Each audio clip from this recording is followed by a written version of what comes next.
আসসালামু আলাইকুম। সন্ধে ৭টা। বাংলাদেশ বেতার রাজশাহী। স্থানীয় সংবাদ পড়ছি শিউলি মুর্মু।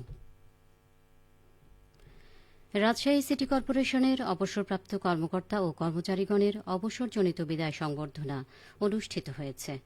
আজ নগর ভবন অ্যানেক্স হলরুমে অনুষ্ঠানে প্রধান অতিথি হিসেবে উপস্থিত ছিলেন রাজশাহী বিভাগীয় কমিশনার ও রাজশাহী সিটি কর্পোরেশনের প্রশাসক ড আনম বজলুর রশিদ।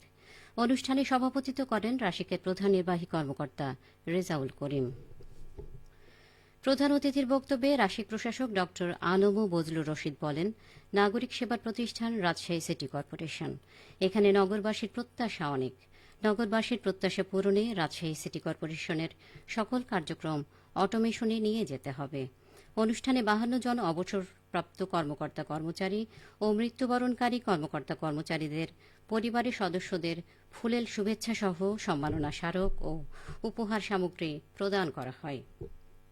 এছাড়া অবসরপ্রাপ্ত 3 জন কর্মকর্তা কর্মচারীকে আনুতোষিক ও 2 জন কর্মকর্তা কর্মচারীকে ল্যাম্প গ্র্যান্টের অর্থ প্রদান করা হয়। ত্রয়োদশ জাতীয় সংসদ নির্বাচনে নওগাঁর 6টি আসনে মনোনয়নপত্র জমা দেওয়া 41 জনের মধ্যে 33 জনের মনোনয়ন বৈধ ঘোষণা করা হয়েছে। এসব আসনে 8 জনের মনোনয়নপত্র বাতিল ঘোষণা করেছেন জেলা রিটার্নিং কর্মকর্তা মোহাম্মদ সাইফুল ইসলাম। এ সময় নির্বাচনী কর্মকর্তা প্রার্থী ও তাদের প্রতিনিধিগণ উপস্থিত ছিলেন।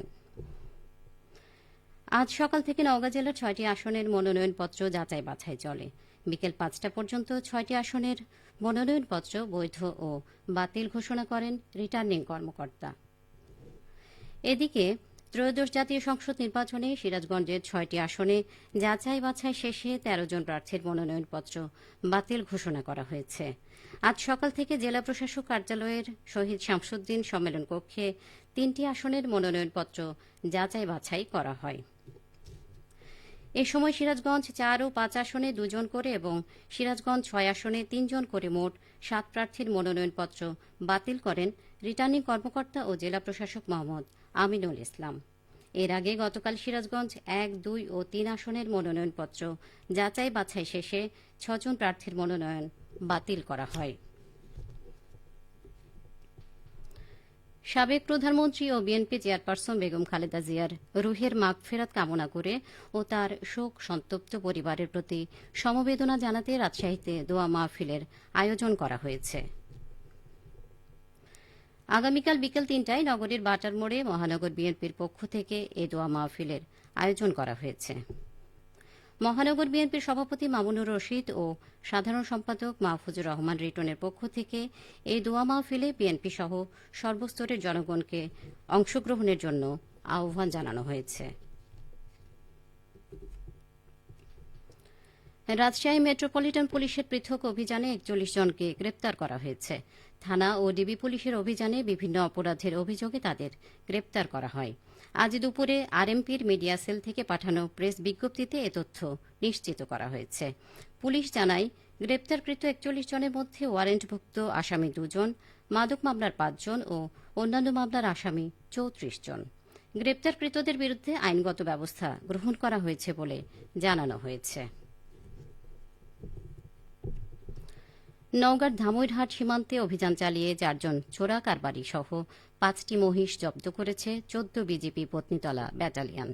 আজ দুপুরে এক প্রেস বিজ্ঞপ্তির মাধ্যমে বিজিবি জানিয়েছে, সকালে বস্তাবর বিওপির টহল কমান্ডার নায়েক মোহাম্মদ এরশাদ আলীর নেতৃত্বে একটি বিশেষ টহল দল সীমান্ত পিলার 263/4 এস হতে আনুমানিক 5 কিলোমিটার বাংলাদেশের অভ্যন্তরে নওগাঁ জেলাধীন ধামইরহাট জেলার বিহারীনগর এলাকায় অভিযান পরিচালনা করা হয়।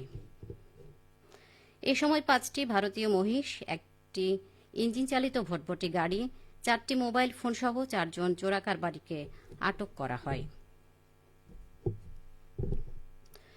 শস্য ভাণ্ডার খ্যাত নাটোরের আবাদি জমি থেকে রোপা আমন ধান সংগ্রহ কার্যক্রম শেষ হয়েছে। জেলায় হেক্টর প্রতি চালের ফলন পাওয়া গেছে 3.59 টন।